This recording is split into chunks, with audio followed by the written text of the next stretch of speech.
So, welcome all to this Espoo Day event. Tervetuloa kaikki tähän Espoo-päivän tapahtumaan. Me normaalisti ollaan täällä Urban Millillä järjestetty fyysisiä tapahtumia perjantaina ja lauantaina, mutta nyt tämän COVID-tilanteen takia tehdään tämä etänä. Tämä on pieni kokeilu, emme tiedä ollenkaan kuinka paljon tänne on ihmisiä tulossa ja mutta me nauhoitetaan tämä kuitenkin. Tämä on englanninkielinen tapahtuma, eli mä siirryn tässä puhumaan englantia. So, welcome to you all to this Espoo Day event from Urban Mill. Normally we have these events physically here on Friday and Saturday, but because of the COVID situation we do and test it this way. We don't know anything how many people there are. Now we are only 9 here. Lars will bring new people on when they come and we go on. So the program today is so that we have first 1 hour here at Urban Mill.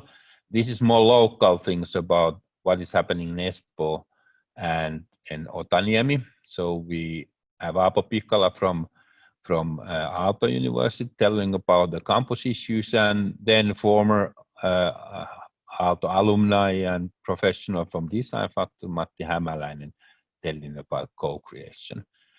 And then we end that and then it started also by a video by Markkula, who couldn't be here because he is with the commissioner now, EU commissioner there in Turku, where they develop new things. And after this 1 hour, then we change to another Zoom, and that's European Design Upgrade Hackathon Zoom. The link will be in the chat. Lasse shares it there, so you can change to that at 2 o'clock. And then that's a opening of that hackathon. And why we do that is that we just want to show you what is happening here during this corona crisis, how we work. So there is a little bit less than 1 hour, and that's thing. But then tomorrow, if people want to see us in physical, their afternoon, our doors are open. You see what is happening here with the teams in the hackathon. So that's basically what we are doing. But let's do so that I give this to Lars Mikki, who is together with me here, so that he will run the video which Markkula did 2 days ago here in the same place where we are now. And he tells a little bit about the background. So please, Lars. Thanks, Kari. I will now put the share screen functionality on. The video picture might be a little bit slow, but the voice is very clear. Hi there. I'm Markkula. I'm the chair of the board in the city of Espoo. And in addition, I'm the president of the Helsinki-Uusimaa Regional Council. We are here in the Urban Mill, and we are opening this special event which has 2 purposes. On one hand, it is one of those 100 or so events organized throughout Espoo, our city, for the citizens and with the citizens. And in addition, this is as well the opening session for a special hackathon for creativeness, for startups, innovations. Let me highlight a few of the key things that I have found during the recent months very essential. First is clearly that we need a transformation, a clear and strong transformation on the policy making, on economics, businesses, but as well how we use new knowledge, how we create new knowledge. So it means what is the crucial role of people all around, and commitment, awareness. And I even made a few of the key messages that I want to have on this short introduction to the event. First, let me refer to what has happened during the COVID-19 pandemic and the crisis. How people around the world have created some new solutions, how they have reacted when this pandemic hit people all over the world. During this tragedy, we really can say it's a tragedy, many stepped up and acted for a greater good of society, of their own society and globally as well. The hope now is that we should treat definitely climate and ecological emergency the same way as the COVID-19 emergency. When launching the Green Deal, the EU Green Deal last December, the Commission announced that, let me quote, the Commission will adopt a new, more ambitious EU strategy on adaptation to climate change by strengthening the efforts of climate proofing, resilience building, prevention and preparedness. This means in reality that the role of cities and regions, that's the crucial. And when I talk about city, I mean all the citizens, businesses, companies large and small, universities, schools, everyone. Cities need to take their own ambition level higher to act, to create good practices, disseminate those, and create new societal innovations. Innovations that can be implemented everywhere in other countries, other cities globally. Nevertheless, the stronger action needs to be taken at the EU and national levels as well to empower citizens, to empower cities and regions in their efforts to adapt to climate change. Special attention will and needs to be devoted in the activities in encouraging different forms of innovation on sustainable development. Let me link this to something what we have experienced here in Espoo and in the Helsinki region as well within the EU policy. First, societal innovations, not just technological innovations, not just social innovations, but innovations that have an impact, influence throughout our societies. And secondly, we need at the local level, especially local and regional level, we need to create the policy towards innovation ecosystems. And let me here refer to the report that you can find inside the Urban Mill webpage, a link to this report. It is a report already written a couple of years ago, how we here locally in this Otaniemi University campus, where we have close by businesses as well as residence areas, Otaniemi, Mikkelä, Tapiola, how we here kind of orchestrated different activities to what we call how to create the regional innovation ecosystem, how to empower the region to act. And here we had some in written articles as well, close to 30 different articles written by both researchers but as well business people, political decision makers on how we did that. So how is the key question, not anymore what is needed, but how to make that to happen. So it's the innovation ecosystem, and on that, so we need forerunner cities, forerunner regions, and for that as well, your hackathon on creativity and startups, that plays an essential role. So you can create, brainstorm and create something, wake up calls for our societies. But let me go link that back to the what we have learned during the COVID-19. I made a list of 6 key lessons learned. First, we should have sustainability as a new normal for all communities, all businesses and individuals as well. Second is that sustainable development should be a guiding principle in all decision making, both public and private, including budgeting processes. Third key point is that planning and action increasingly needs to be based on knowledge, collaboration and good practices. The fourth key lesson learned is that we need to have circular economy as a guiding principle, and we need to implement that throughout Europe and globally.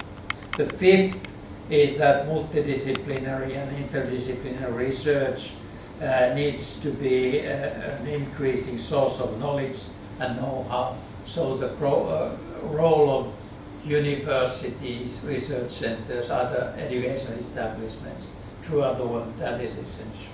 And the fifth, the final word, this is all about learning. So I wrote that the different forms of lifelong learning needs to be the effective ways to embed sustainability in societies. So these are something that we need to move forward, and this is how we clearly can analyze what we have done here in our Espoo Innovation Garden. What does that mean for the whole Helsinki region? How we have collaborated with other existing ecosystems here on our region, but what does it mean for globally, in a global collaboration as well? So thank you, Markku. I have still one question for you.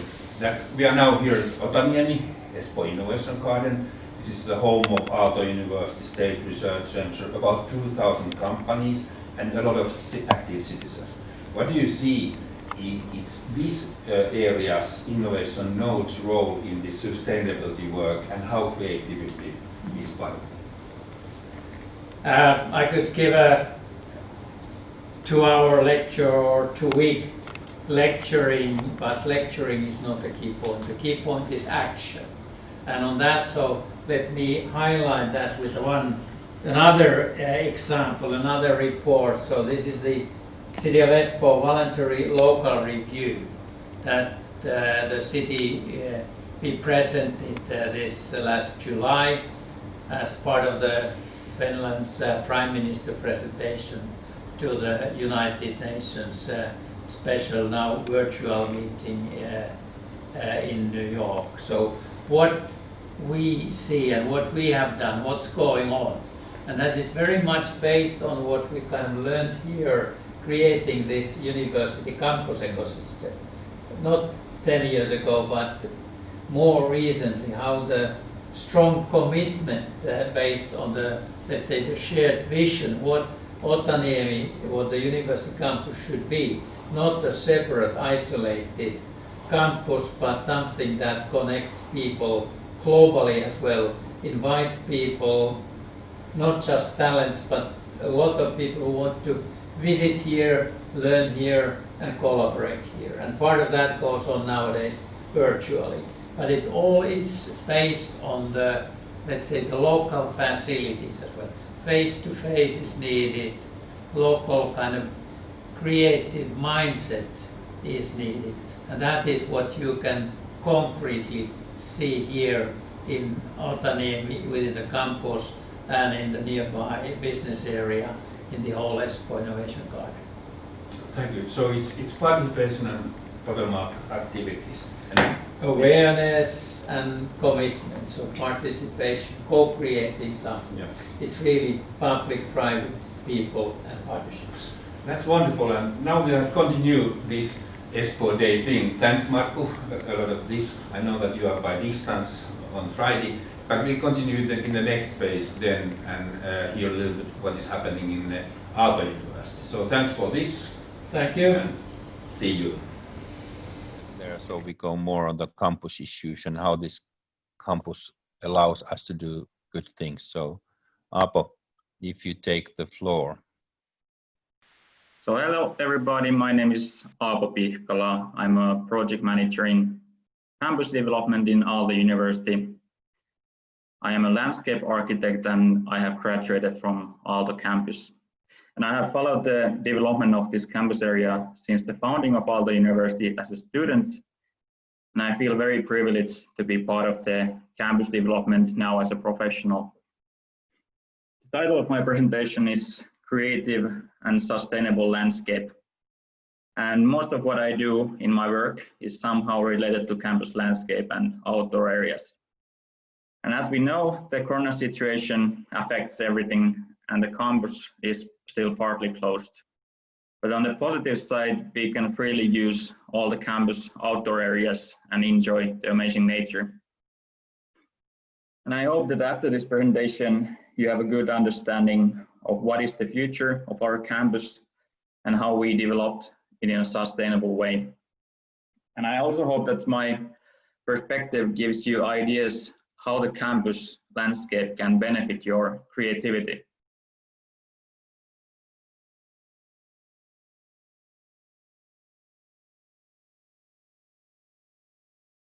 Aalto University was founded 10 years ago when 3 universities combined. Aalto University was given a national mission to strengthen the innovation capacity of Finland. And in campus development, we aim that people and ideas meet. And in this slide, you can see some innovations that have an origin in Aalto community. And in the end, the goal is to improve the well-being of the entire globe and humankind. Okay, let's look at our campus a little bit closer. As you can see, Otaniemi is a large area. And if the size is compared to Helsinki, that is on the right in this picture, you could have 6 unique districts inside of Otaniemi. And in the future, we may actually have a clear regional identities within the campus, especially now when people from many different backgrounds study and work here. And what is important in the history of campus development that all the academic activities are now in Otaniemi, and also that campus is now open for a larger community.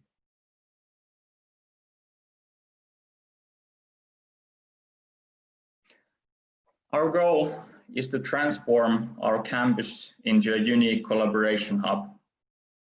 Otaniemi has a very special place in the city fabric of Helsinki and Espoo.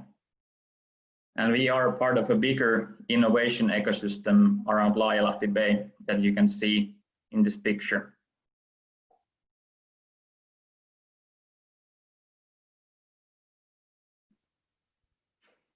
Okay, this is more or less how our campus looks now in 2020. And in this next slide, you can see an illustration of how Otaniemi might look in 15 years in 2035. At the moment, around 4,000 people live in Otaniemi. But in the future, there are plans to build apartments more than 7,000 people. So the population will almost triple from what is now.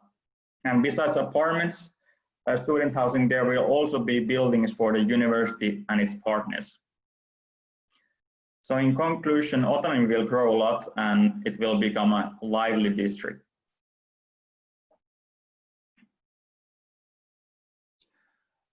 Aalto University has recently published a new strategy, and the top level theme is sustainability. And the aim is to create sustainable innovations that will affect the whole globe.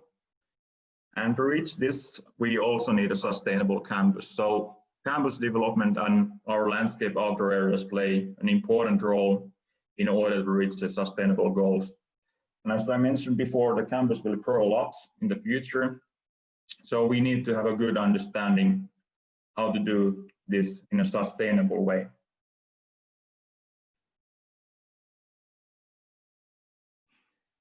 And in addition to strategy and common goals, we also need concrete plans and roadmaps. Our campus is developing and growing very fast, and we need a holistic understanding of the landscape in the background. So Aalto ordered a comprehensive landscape report from a Danish landscape architecture company called SLA. And SLA specializes in sustainable environmental design. And they created this conceptual landscape plan for the Aalto campus. And as the campus is growing, they created sustainable principles for densification. And this conceptual plan guides the development of the campus in the future. And the three important elements of this conceptual plan are an urban city center around the metro station, green forest belt through and around the campus, and a green loop that is connecting the different areas in Otaniemi. You may see the green loop meandering around the center of Otaniemi in this picture.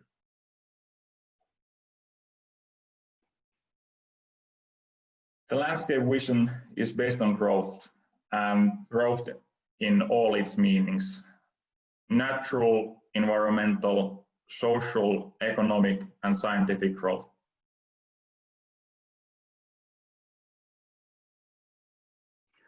Okay, let's take a closer look at the rationale behind this plan.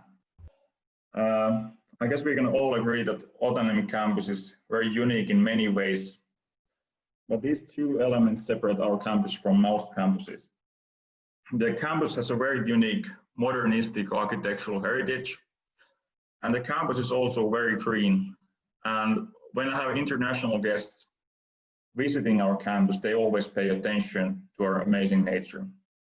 The campus is also called the campus of the forest, and the architect Aalto fitted the buildings into natural environment and existing topography.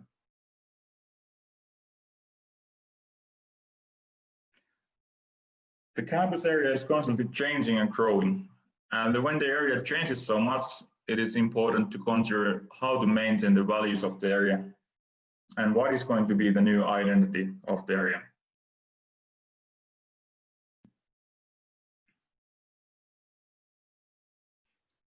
The plan proposes that the campus landscape acts as a bridge between the old and the new, and as the population increases, the nature should also increase.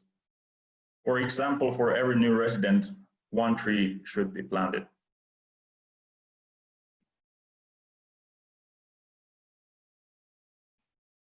Then why is campus nature important for the campus users? And why is it important for your creativity? According to several studies, nature in your environment increases the quality of life, creativity, and productivity. And even a small walk in the nearby forest lowers your stress levels. And now we actually have a concept of ecosystem service, meaning all the services that the nature provides for us.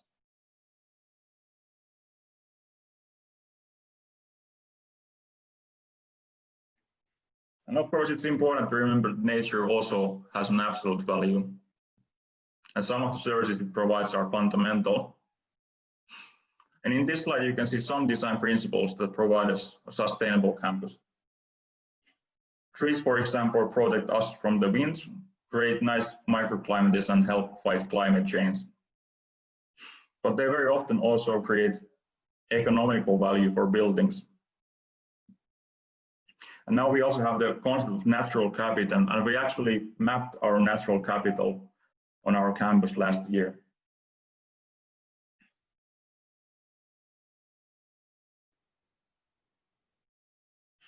As we know, Aalto is full of creative communities. And now that we know that nature is important for our creativity, my conclusion is that sustainable campus nature can spark innovation. And in the next slides, I have collected some ideas how the different creative communities can benefit from the campus nature.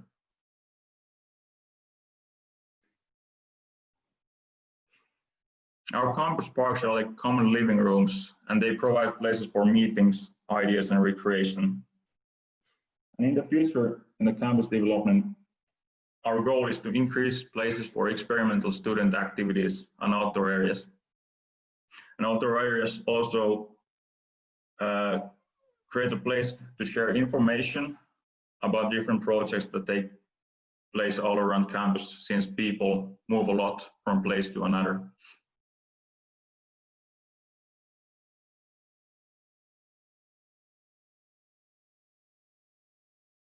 Our campus is a place to shape a sustainable future, and at the same time it tells a story of our past. These beautiful linden tree alleys used to lead to a mansion, and their architect Aalto wanted to save these trees as a reminder when he was designing the undergraduate center.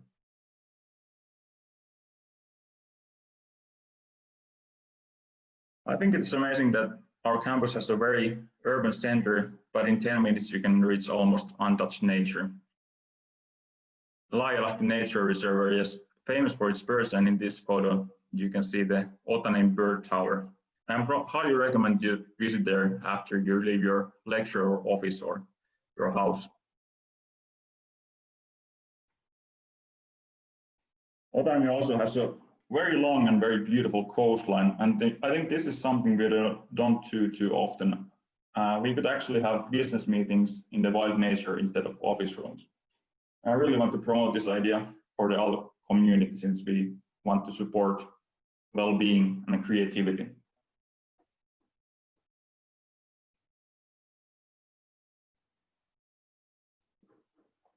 Our goal is that the outdoor areas can support the university teaching and experimental student activities. This photo is an example from test site in Ossilampi. The project is part of Creative Sustainability Master's Program, and it supports projects in practical sustainability. And I hope that in the future every student can use the campus landscape as part of their studies.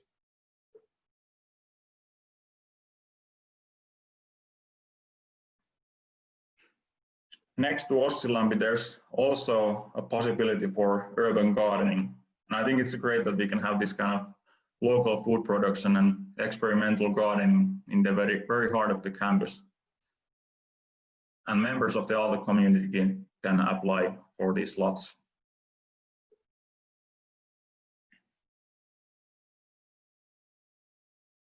Art in landscape, environmental art, and outdoor galleries are something that we also want to push forward. And there is actually an ongoing competition that seeks brave ideas for the outdoor areas. And I really want to promote this competition, and you to form a creative team and participate in this competition. The main prize is 7,000 euros, and the competition is valid until the end of next month. And I think this is a great opportunity to combine radical creativity and sustainable solutions.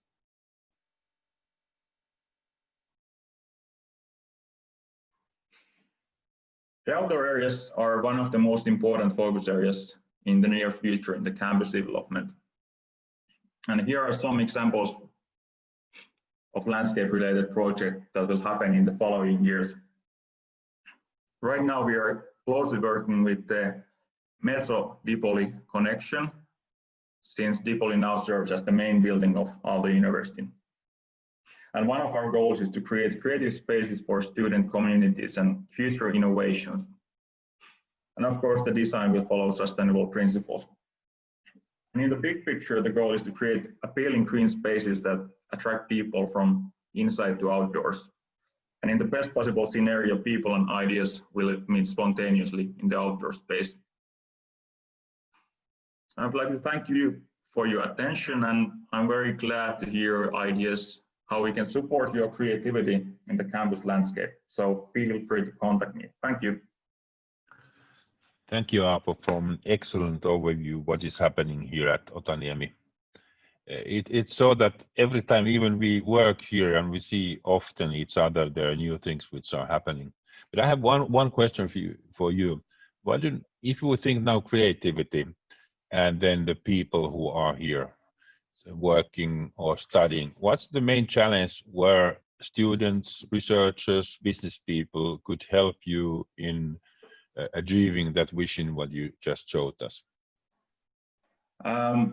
I think it's very important that we constantly receive feedback of what they feel that is working and what is not working in the campus. And that's also our goal, to listen to the community.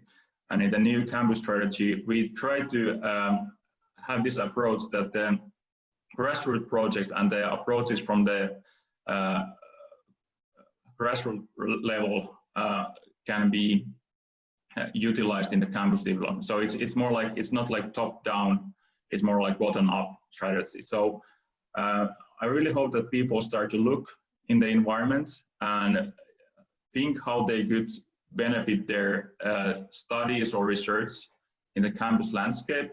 And since we now have the new strategy of the sustainable future, so I think these are kind of like goals that go very well together.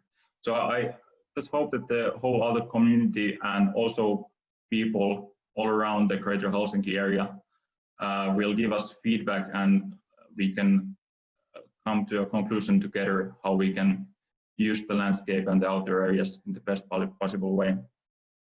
Thanks. That's a good challenge, and we promise to deliver further that during the autumn, when people are now coming back to the campus, and we see also more people in the face-to-face. So thanks, Aapo. And then we could go to Matti. If Matti Hämäläinen, you share your screen, put your microphone on, yeah, and I will be still. So hello everyone, thank you for joining on my behalf, and thank you Aapo for your presentation of Aalto campus. It's always a pleasure to see a different perspective into the campus and hearing also more stories related to the environment and the history. So as Aapo was talking about the environment that nurtures creativity, nurtures learning and interaction between different individuals. What I will be sharing with you next is something related to how creativity can be done, especially in this type of environment.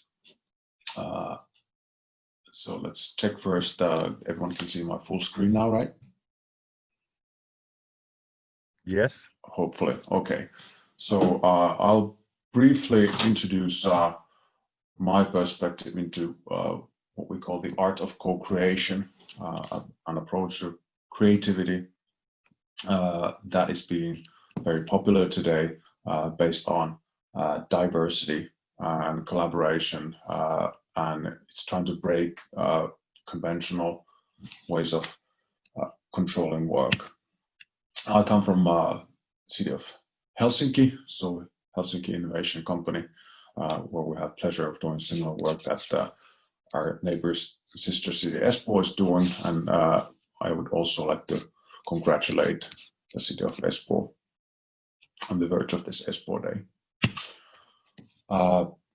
My brief agenda for today is that I'll go through 3 different topics related to this co-creation, starting with definition and description of diversity and what diversity means in this context, followed up by a brief intro to leadership in diverse teams, how it should be perhaps different from, again, conventional leadership styles, and finally concluding by a description of this kind of general or ideal co-creation journey, what it means, how people can start working together, and what they should expect when they start a project that is utilizing co-creation tools.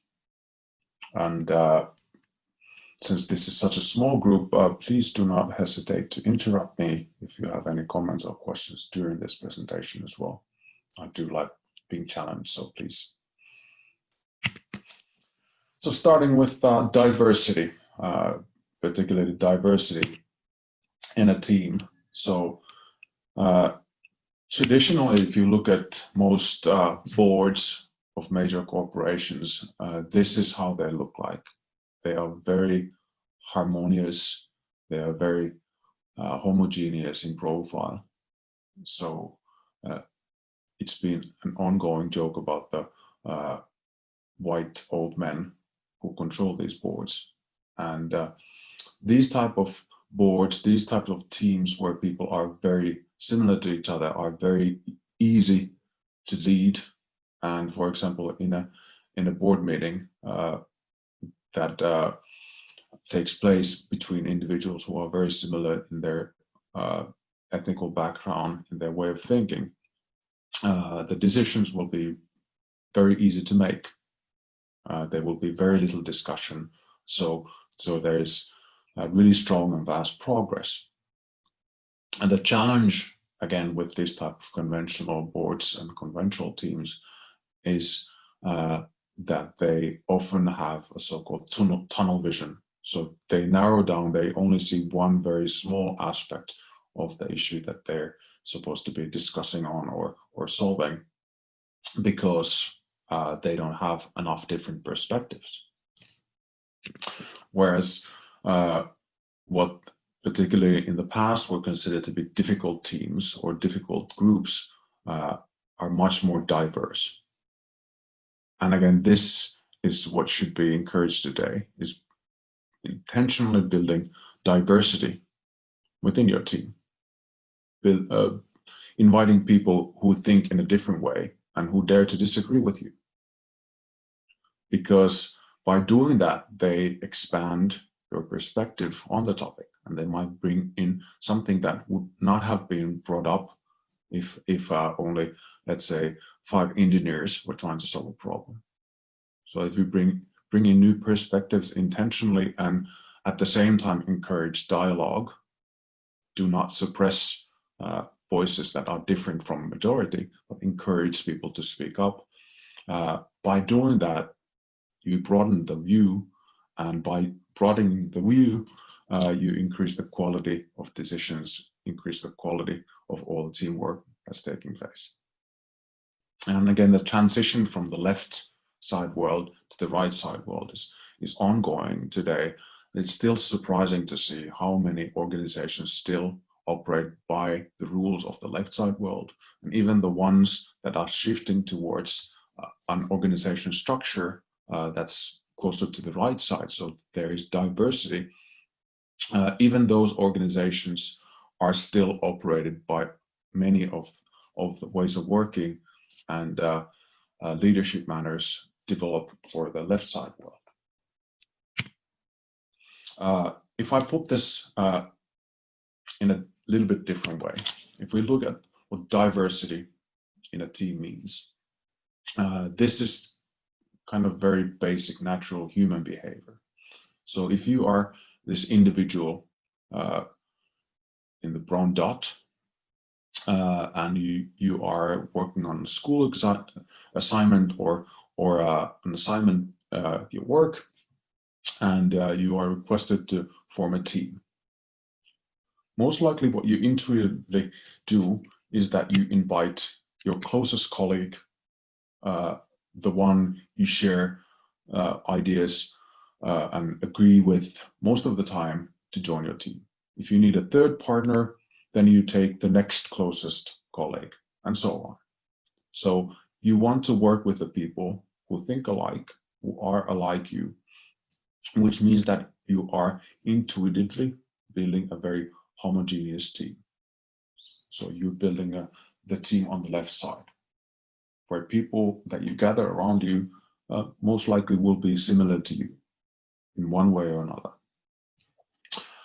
Whereas what is intended, if you want to, again, expand the vision, is intentionally inviting people to the team who do not share that much of the same perspective. There should be some kind of overlapping in the views so that there is common ground for discussion, dialogue, and there's mutual understanding.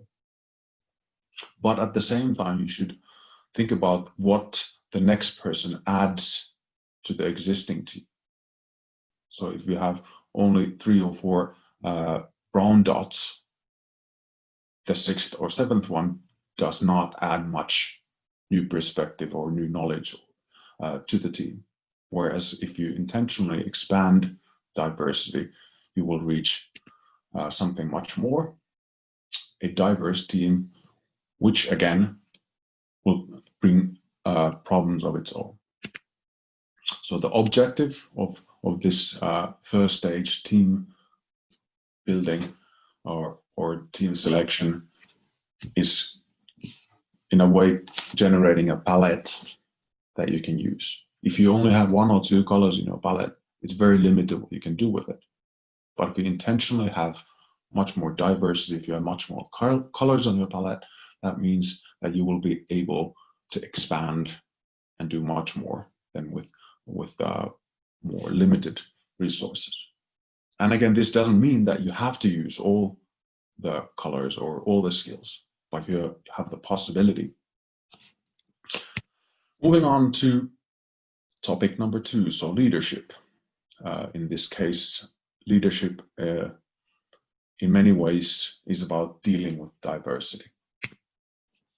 So conventional, traditional way of controlling teams is based on exactly that. The leader was, and to quite an extent still today, is expected to be the controller, and everything is put on the shoulders of the leader. So if you succeed, it's because of the leader. If you fail, it's because of the leader. And this type of approach is built on very strong control. So the leader has to be in complete charge of what every single group of team member is doing. And all of the structures, all of the mechanisms that relate to interaction derive from this type of approach. Whereas the approach more suitable for then diverse teams would be more like coaching, where instead of trying to control what people are doing and trying to know exactly what they are doing, you will be encouraging them to do more than you would be capable of doing.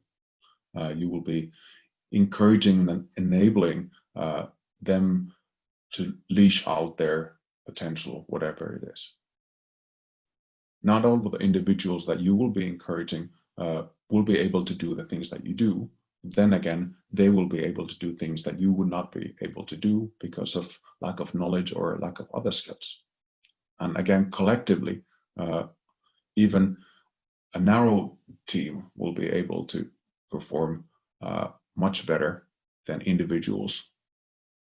So again, encouraging diversity, encouraging different kind of discussions and disagreements would be the foundation for this type of new generation of leadership.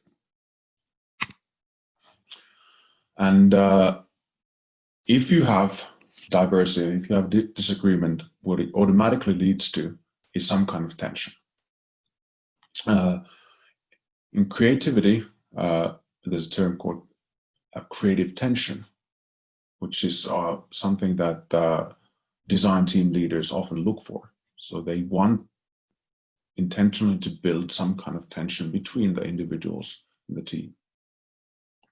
And there's a big contradiction to what a lot of, especially conventional organizational consultants, how they react to this type of situation. So the traditional way of reacting to tension within a team or within a group, if there are disagreements, consultants would like to reduce this tension by any means, so that people would be happy, would be harmonious with each other.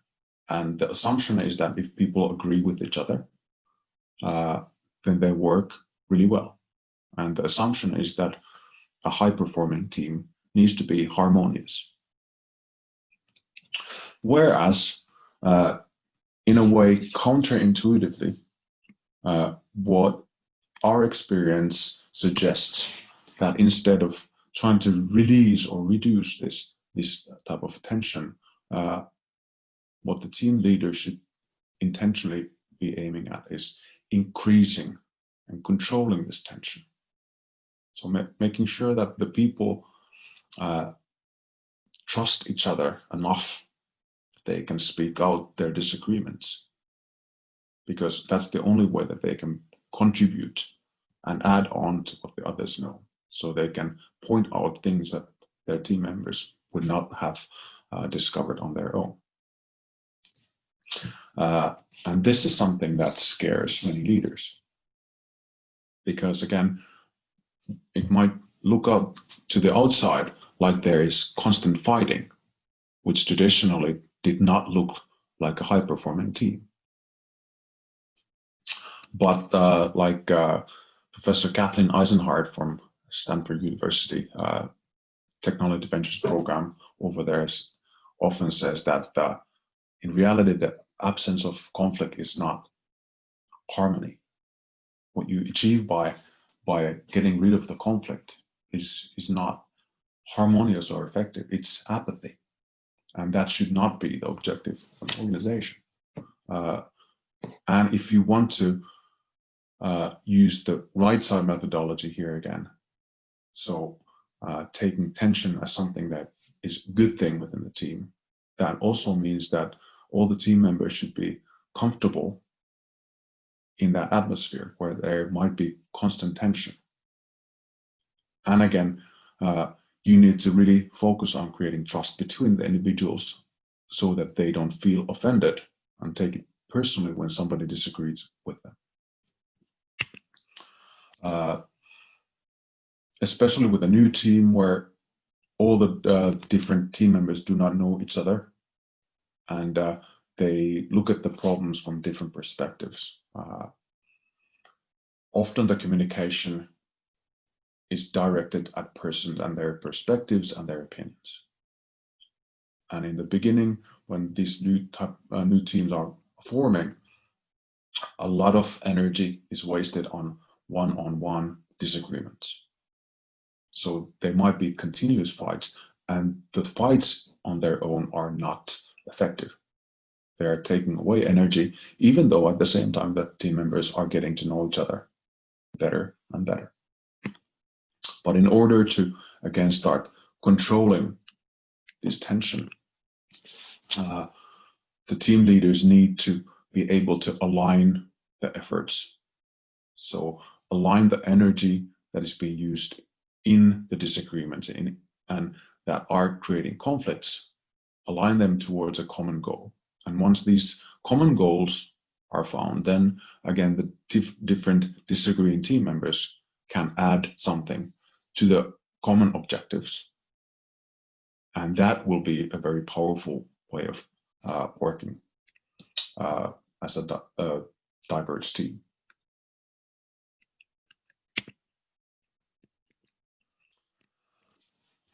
Finally, the third point today will be describing briefly what a co-creation journey looks like. A co-creation journey is something that you start with a diverse team. So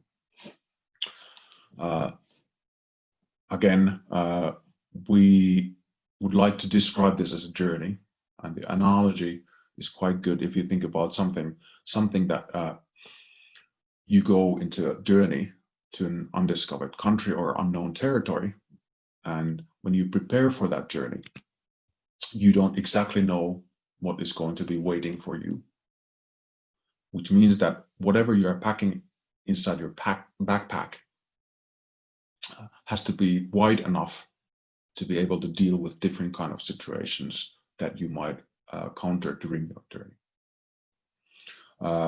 We have divided this general journey, co-creation journey, into three segments or three acts, where the first part is the known, where you are still in your familiar territory.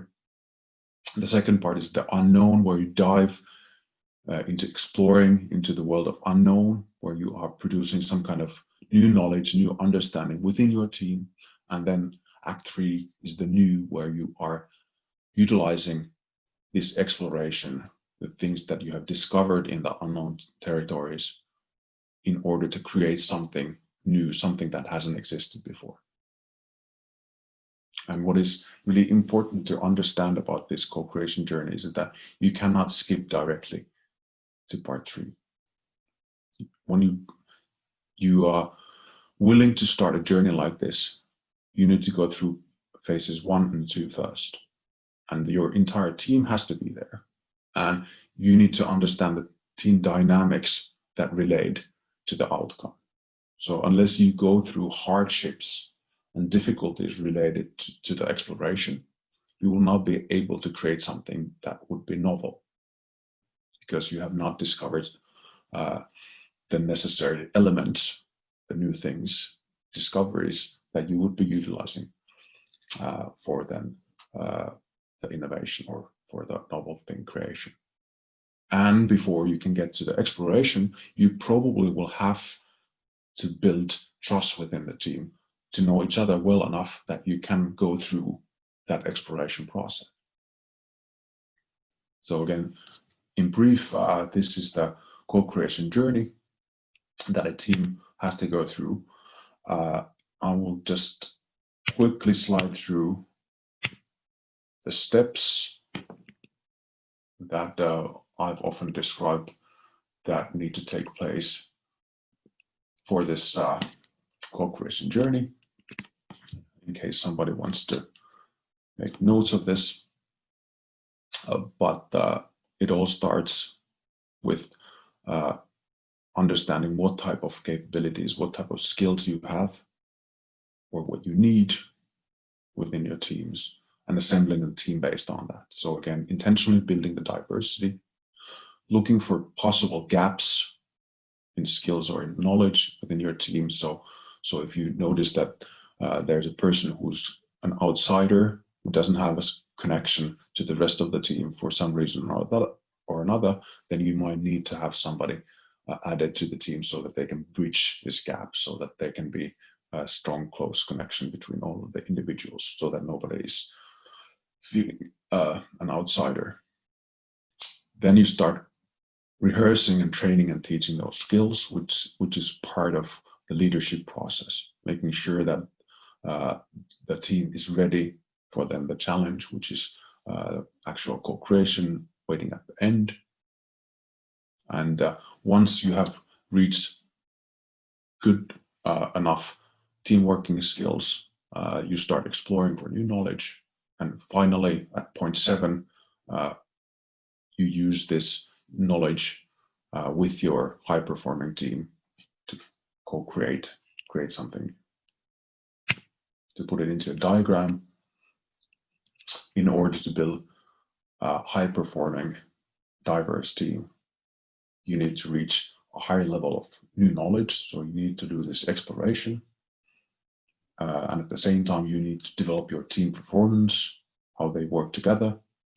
And if you're able to do both of these, so dig up, produce new knowledge, and create really high-performing team, then you will be eventually able to reach the point we refer to as collective intelligence, where all of the team members will be working as one, so really as a team, and it will be very difficult to, for example, identify who came up with the specific idea, because the team performs so well together. This was my short presentation about the art of co-creation. I thank you for your attention, for your time, and I thank Kari and Lasse for this opportunity to speak to you guys. Thank you, Matti. I ask you still one question. You have been working here at Design Factory and in China and now in Helsinki. And Markku talked about the Greater Helsinki. How could we deploy better the diversity on the Greater Helsinki area? Within one sentence, what we should do so that we use all the power what we have here? Well, related to Greater Helsinki, I would say the one thing in a regional level is that hold on to 3 different cities: Espoo, Vantaa, Helsinki, and additional cities. Because if there are cities that are governed in a different way, they can look at each other for examples, and they can choose different ways and learn from each other. Like 3 sisters can be sparring each other to perform better, rather than putting all of the cities into different forms. This is what I love about our and that's great. And perhaps inside the city there are also sub-cities and sub-areas which should be profiled. Yeah. Yes, absolutely. Thank you. Now we have to end, so that thanks for that.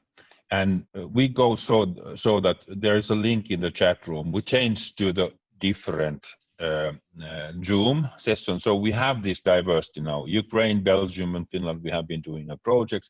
Now we start a hackathon. We have there both creatives, we have their startups, but then we have some experts in different fields, and all should be some way around the sustainable development goals what we have done. So I thank you now from this session, and please take the link from the chat and change to the other sessions. That will be 1 hour around, and that will be hosted by the Ultra Hack, which is from Otaniemi, from different place doing this thing. So thank you for all.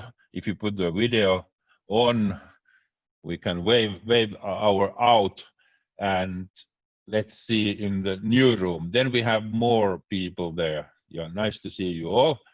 So we end this and have 2 minutes time to be in the next room. So thank you. And thank you, Matti. Thank you, Aapo.